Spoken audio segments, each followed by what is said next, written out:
Hi, and welcome to another episode of the Movie Buff Show. This is Mark Ziobro, and today I have director, music producer, and musician Martin Shore, who directed the film Take Me to the River, New Orleans, about the New Orleans music scene. In the following interview, we talk about the musicianship of New Orleans, the heart, soul that makes the city, the devastation of Katrina and how it worked to rebuild, and much more. Please give a listen, and also please like and subscribe to the video on YouTube, and you can also find us on www.TheMovieBuff.net. Thank you. No problem. No problem. I will do that for you guys. Okay, I'm going to mute and have a great interview. Okay, thanks, Rachel, for your help. Thanks, Of Rachel. course, bye.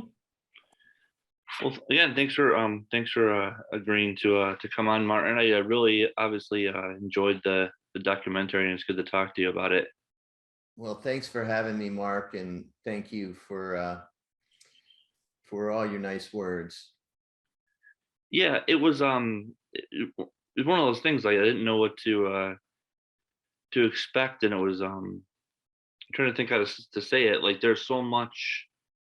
I feel like the Take Me to the River, your documentary, is, music, but it's also so much history that it's very enticing to watch. Like, what gave you the idea to film the documentary, or to come up with this concept? I guess we could start with, if you don't mind. Sure. It was an epiphany while taking a break at Ziobro Recording Ranch, which is the family recording studio of Jim Dickinson and Luther and Cody Dickinson, and we were working on a project, and it was 100 degrees and close to 100-degree humidity, which is very typical for Mississippi, especially in the summer. And I was just kind of walking around the grounds a little bit, and it just came over me, why hadn't the story and the history of where American music had originated and come from been told properly? And so it really, the Take Me to the River movement was really born at that moment in time. Now, it took a couple of years to have a call of action that really got things started, and the Memphis film was completed, and probably about 3/4 or maybe a little bit more through finishing Take Me to the River, I knew that the next stop would for sure be New Orleans, which is really the first example and the first product of what we would call world music. And whereas Memphis was an inherently American story, New Orleans is inherently not only American, but world music. And so the two stories start kind of in parallel, essentially field songs from the field, call and response, field hollers, that sort of thing. And in Memphis, it was a very linear sort of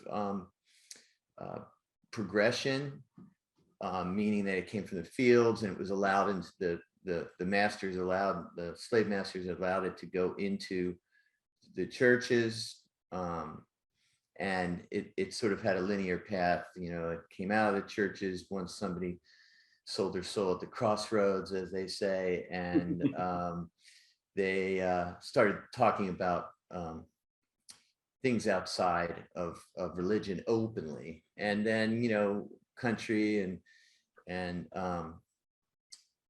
really rock and roll, American roots music, and R&B, funk, hip hop. The journey on the Mississippi Delta is pretty straight lined. With New Orleans, it's all of these influences and inspirations from around the world that are fused sort of seamlessly into this musical gumbo that is wholly unique and takes these inspirations and influences um, from very different places, starting from West Africa, rolling into, European military beats, Yeah. to, Haitian syncopation and Afro-Cuban and the habanera, which is inherently Spanish and Cuban. You have, elements of American Indian, as well as other places from around the world, South America, and others that really fuse together to make one of America's most unique musical cultures, and it speaks to the culture itself. I know that was a long-winded answer, but I No. thought I'd be complete. No, it's fine. And I think you touched on a lot of good things, because one of the things that I got while watching the documentary was how much that New Orleans style is, like, even artists that started there and left to go do other projects seem like they have this, like, cohesiveness and camaraderie with everybody in the city of New Orleans when they come back. That's just something you can't really explain without watching the film. Yeah, I would say, I've answered questions along the lines of the musical community, which is really um, very unique. It's pretty much like no other in terms of how cohesively bonded they are. A lot of musical communities are competitive, even if it is not aggressive competitiveness. There's a competitive air to it, where in New Orleans it's pretty much the complete opposite. If you're a New Orleans musician, you're not only used to collaborating and being supportive, it's really how you're raised. Okay. And particularly pre-Katrina, the neighborhoods were very much set up in a way where you could learn an instrument by going down the street or across the street, and you would learn, through family or neighbors, and this music, along with other pieces of the culture, were passed down sort of naturally and inherently. And although Katrina did upset that ecosystem, I'm very happy and um, overjoyed that New Orleans Renaissance that came out of Katrina has changed the landscape, but the culture, the history, the legacy, the heritage, the music has stayed intact. And it's disseminated a little differently now, but um, the core community and the cohesiveness of the music community is still very, very much intact. Even though, yeah, I think that was one of the parts of the documentary that was kind of like hard to take, was how, like you said, how cohesive, and whatever word you want to use to describe it. And even though it was a true melting pot, and then after Katrina, some of the artists were forced to either tour more or get out into the world. I mean, they brought the music to other places, but it wasn't the same necessarily as what it was before. Yeah, I think there's, in any tectonic shift in the landscape, there's silver linings, and there's the unfortunate pieces, right? And you just Yeah. hope that the silver lining in the end wins. And I think that's what happened with Katrina to some extent. Um, what Katrina did was unfortunately force a lot of musicians out of New Orleans, and they Yeah. relocated in other places around the country, and in some cases, even further. Um, and those little enclaves of those musicians, in some cases it was a handful, and in other cases, like in Houston and Austin and other places, there was a real music community, um, these little satellite communities, and that helped spread the music, even more than, traditionally, because they were local, at that point in different markets. And Katrina itself shone or shined a light on New Orleans as well, for the unfortunate pieces of it, but it brought attention to how fragile this, cultural jewel is, and how it needs to be supported, and it needs to be, appreciated and paid attention to, and not ignored, because it could easily disappear. Yeah, that's important, I think, to know. One of the things that I found fascinating was just how many. Because I'll be honest, I didn't know a lot about New Orleans. I knew about, obviously Katrina, but I knew about Mardi Gras, you know, and Sure. and the big things. But I didn't know that all these artists, you know, were either from New Orleans or had gone there to record things and be part of that community. Like, you learn about the Neville brothers, and even like PJ Morton of Maroon 5 and all these things. And I'm like, I had no idea. Like, I had no idea that Aaron Neville was from New Orleans. Yeah, you pointed out really, really well. One of the main, if not the main overriding, theme is New Orleans is more than Bourbon Street and Mardi Gras, um, and potentially, if you're a music fan, Jazz Fest. Although those Mardi Gras and Jazz Fest are great events, and a good motivator to get to New Orleans. But the point, of the film is to really want to dig in more and go experience it yourself, because the culture is much greater than, sort of the over drinking and crazy partying that happens, which And which is beads giving fine. out. Yeah, which is fine, but it shouldn't be all that you take away. Yeah. And the big part is, hey, this is a real cultural jewel that the world is lucky enough to have formed and created. So let's try and support it in all facets, because it's not just the music, but it's the food. And it's not just the food, there's real history.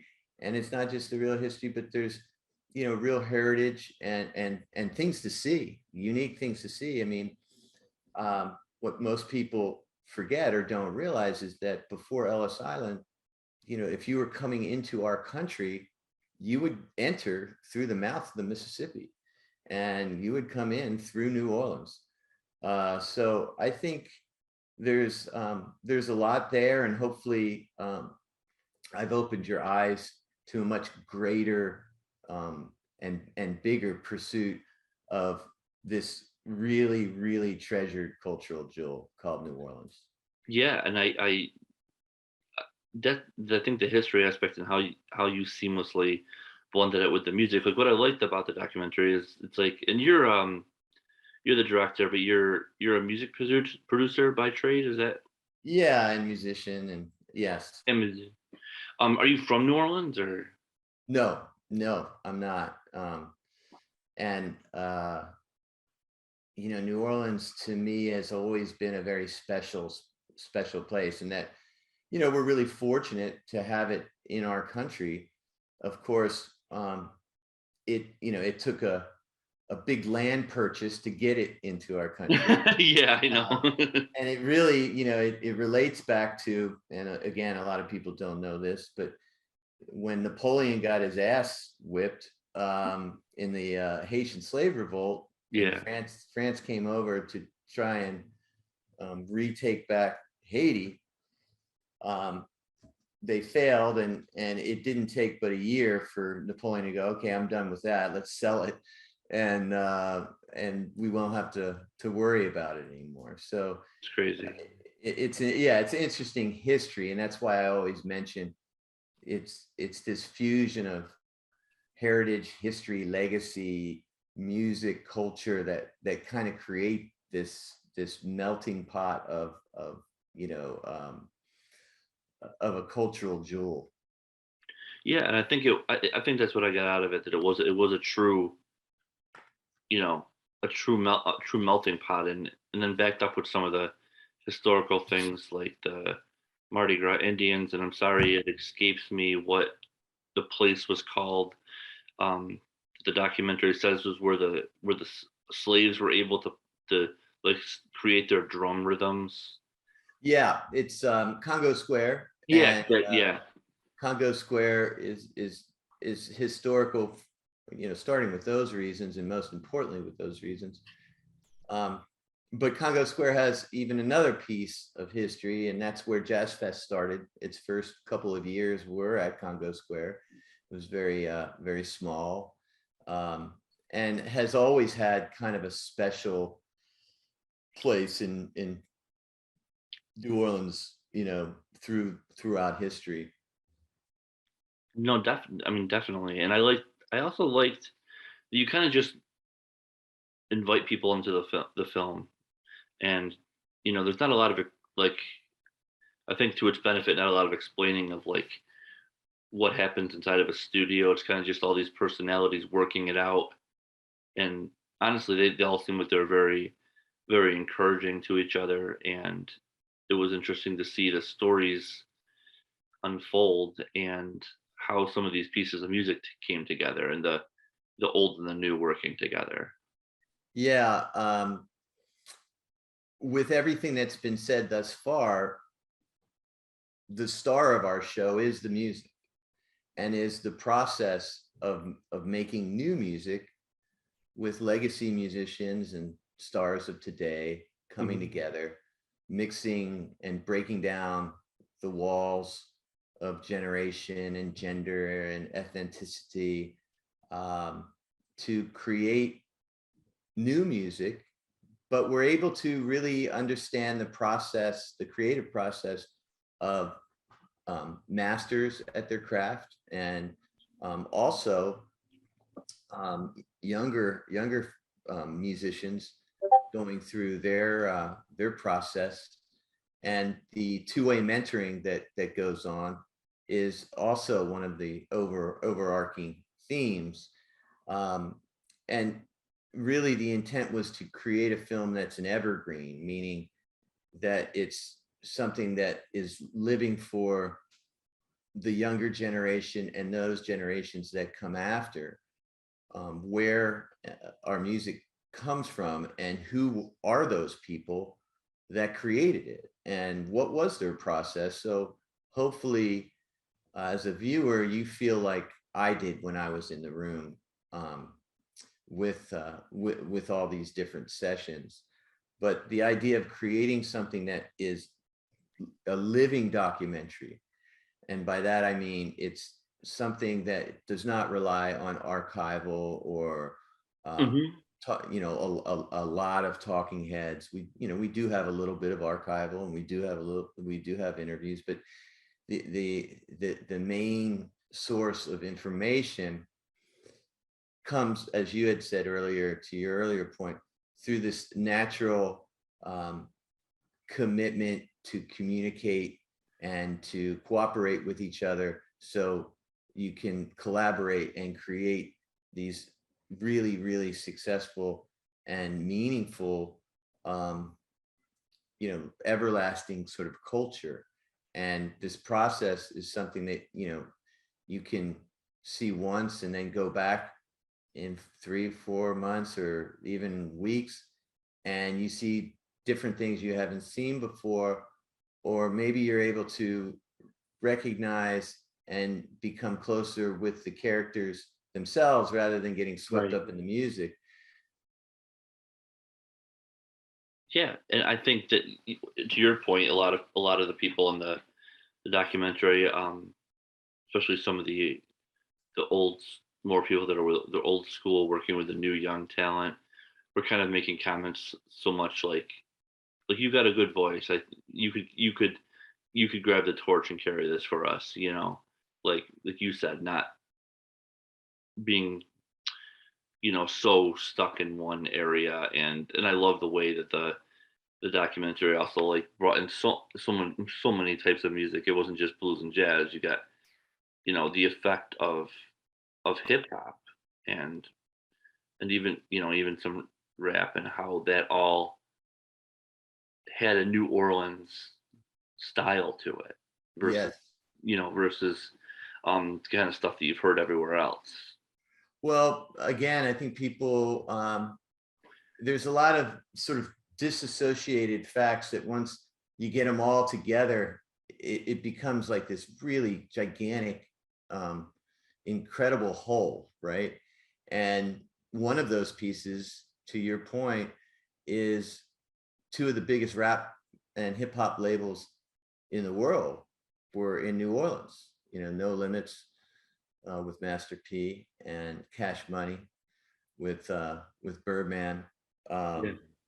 And these are labels that came up as bounce labels, but ultimately had mega stars like Lil Wayne and Drake, and the list is pretty long.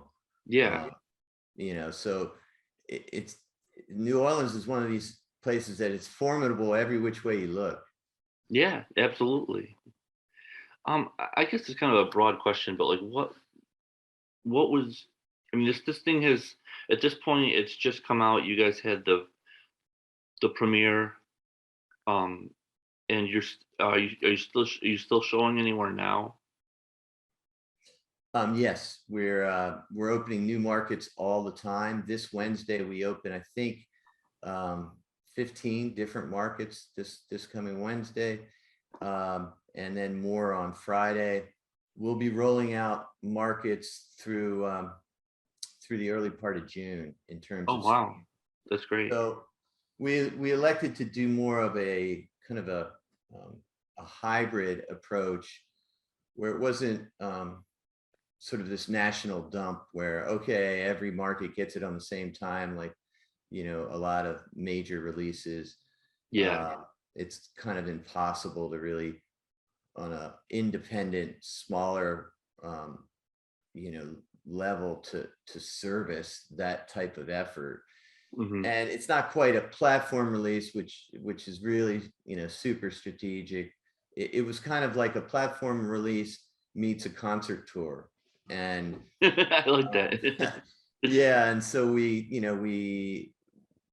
opened in New York and LA, which is very platform kind of oriented, Yeah. and then started rolling out other markets somewhat strategically. And it was really dependent on what theaters, what certain theater chains wanted. you know um Right. we've done several Alamo Draft Houses, and they like 1 week runs, and AMC's um were similar. It really just got down to how to kind of merge this together to make sense, where we weren't overwhelmed by having to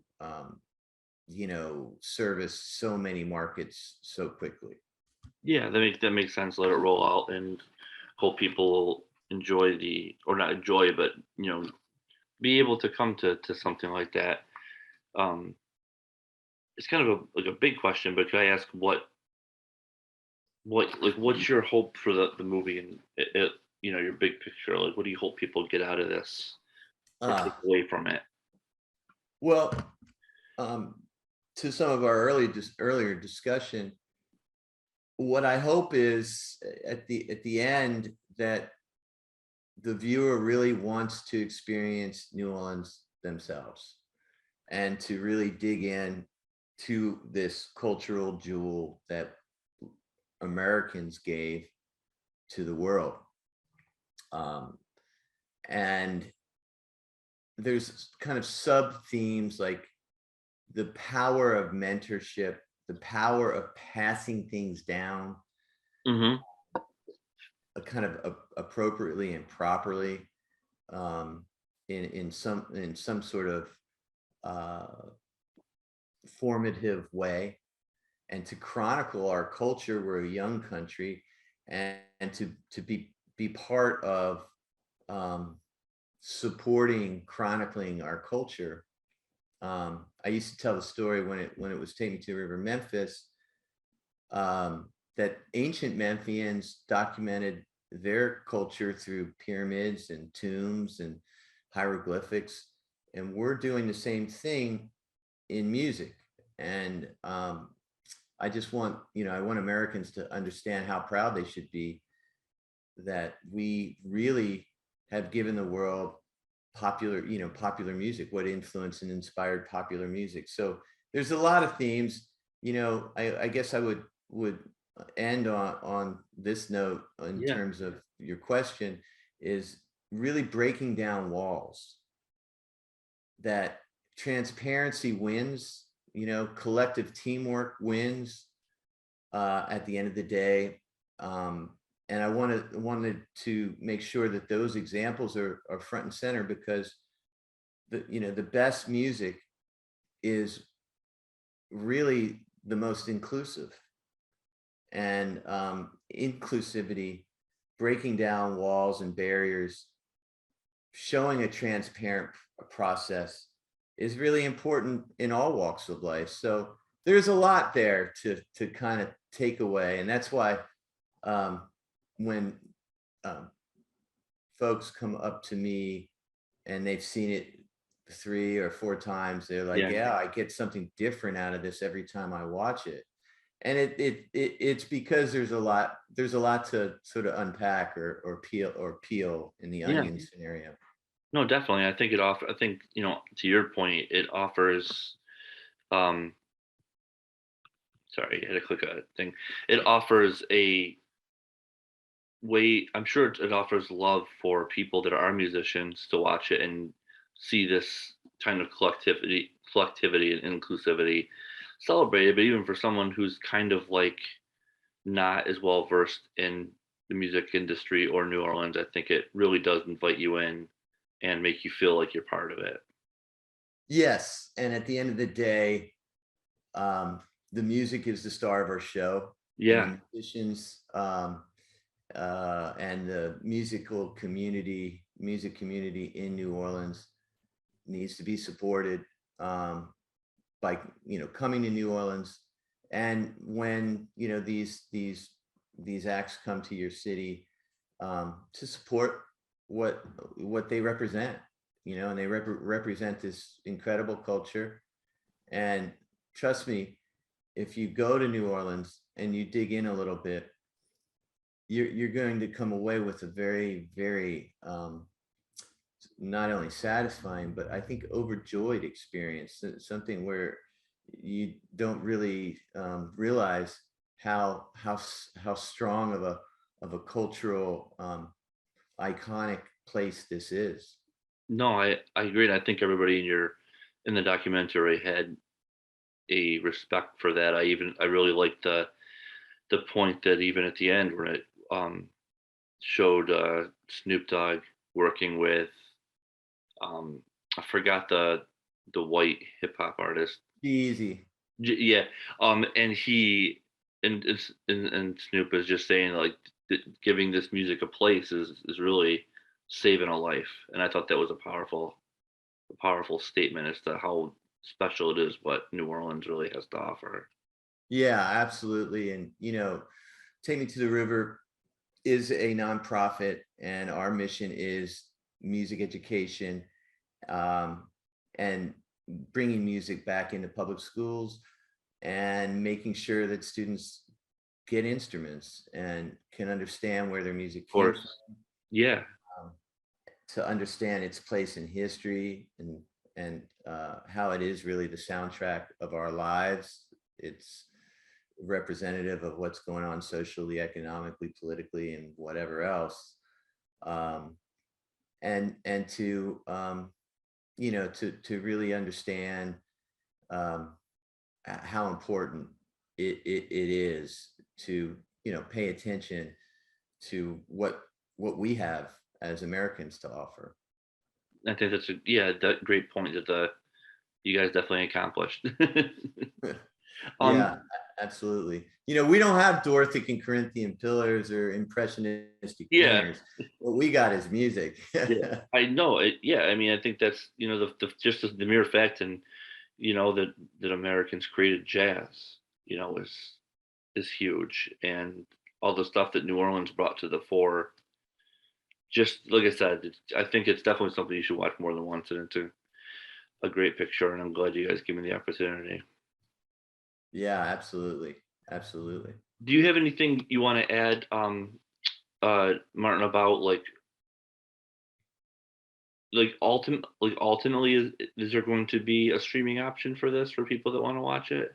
Yes, I would look for it come early fall. Early Uh, fall? Okay. yeah, once we dropped our record, which I recommend highly. It's available in a double box set. If you're a vinyl fan, that also comes with a coffee table book. Okay. And it is, of course, available digitally through any of the streaming services or downloadable Yeah. services. And we do have CDs. The box set is 18 songs, but you're given a card for the other 7. So there's 25 new tracks. And with the record, you get a downloadable for the 7 tracks that aren't included on the vinyl. Great. And so we're going to go through this our run, our theatrical run, and also birthing the record, and then we'll come roaring back in the fall and highlight another leg of our tour. We just got finished a small tour live where we do the music live, some of Oh it. wow, that's great. And we will have streaming front and center as part of that rollout in the fall. Great. Keep up with Rachel, and then I can help announce that for you guys if you need any promotion. Yeah, absolutely. All right. We appreciate it. Well, thank you very much, Martin, for joining me. Do you have anything else you want to add, or? Well, I could probably talk to you all day. Yeah, But I bet we could. But I know you're busy, guys. yeah, I think I've said it 2 or 3 times that we as Americans should be proud of what we gave the world together, collectively. We did this all together. And it's something to be proud of. And I hope that watching the film not only makes you motivated to seek out this wonderful culture called New Orleans, and this culture that we've given to the world, that has inspired and influenced a lot of popular music. Yeah, But you're also proud to be an American. definitely. I think it gives all those things, and like I was talking to my girlfriend. I'm like, dude, we gotta go to New Orleans. I gotta see it now. So Yeah, it's cool too, and I would encourage everyone to go to neworleans.com. They do a wonderful job in curating, like, okay, because it's anytime you go anywhere that's really rich, it's hard to figure out what to do, and they do a wonderful job curating a first time experience or a 10th time experience. They have everything that's going on currently, but also a host of all the attractions and different clubs, and what's happening with new restaurants and yeah. things to do and places to go. Hold on, I'm trying to. But I think I lost your window for some reason. Hold on. Oh, I got you. Okay, well, yeah, that is. I couldn't agree with you more, Martin, and like I talked what am I blanking? On Rachel about is that I'll do a little write up for you, and I will also post a video, and I can give you guys links and hopefully get some more interest in viewers for your guys' projects. That's great. And lastly, we just completed the first Jazz Fest in 3 years, and it was wonderful to see everybody back out, and for such a great festival to be back, Yeah, and everyone having fun. Something to look forward to, other than a lot of festivals that go through the summer. One of the biggest is Essence, but is NOLA by NOLA, which will be, I guess, the end of September, beginning of October. And that was created last year when we couldn't do Jazz Fest for the third time. All the night shows were kept, and all the club owners continue to put on those shows that would normally be curated for Jazz Fest. And it became another festival called NOLA by NOLA, where you don't necessarily have to worry about running out to the fairgrounds. You just kind of spend your time bumping around the city and going to really cool cultural things. And then at yeah. night, there's just a ton of offerings. Well, I can only imagine. And I'm sure that information, like you said, NewOrleans.com, and then NOLA for NOLA will give people ample information about all that. Great. Well, I think we're running out of time. Yeah, I think so too, unfortunately. But I'll let you go, Martin. And like I said, I'll be in contact with you and Rachel soon to give you guys the finished product. Well, great, Mark. Thank you for what you do. I'm a fan of your work, and